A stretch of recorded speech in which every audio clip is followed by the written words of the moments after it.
Welcome back to the Basketball Coach's Handbook podcast. I'm Coach James. Today's topic is one of the most underrated skills in basketball: box out and rebounding, winning the war on the glass. Here's a stat that should get every coach's attention.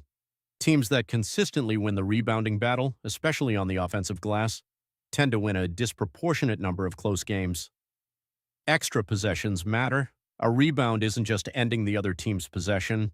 An offensive rebound is literally a bonus possession for your team that didn't exist a moment ago. So why do so many teams treat rebounding like an afterthought in practice? I think it's because rebounding isn't glamorous. Nobody highlights box outs on social media.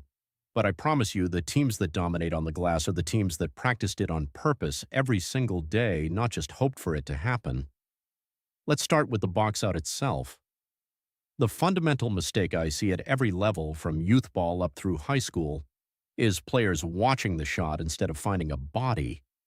The moment a shot goes up, your player's eyes should go from the ball to the nearest opponent, make contact, and pivot to seal them away from the rim.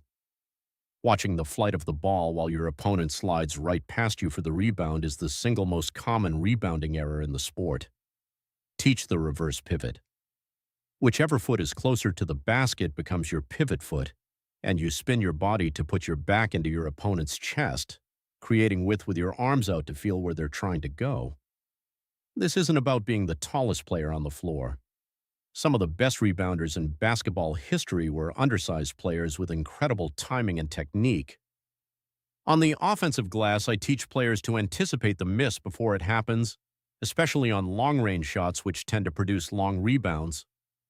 Have your offensive rebounders crash from the weak side, since the ball tends to bounce away from the shooter's angle, and build a culture where going after a long rebound out past the three-point line is celebrated just as much as a putback dunk.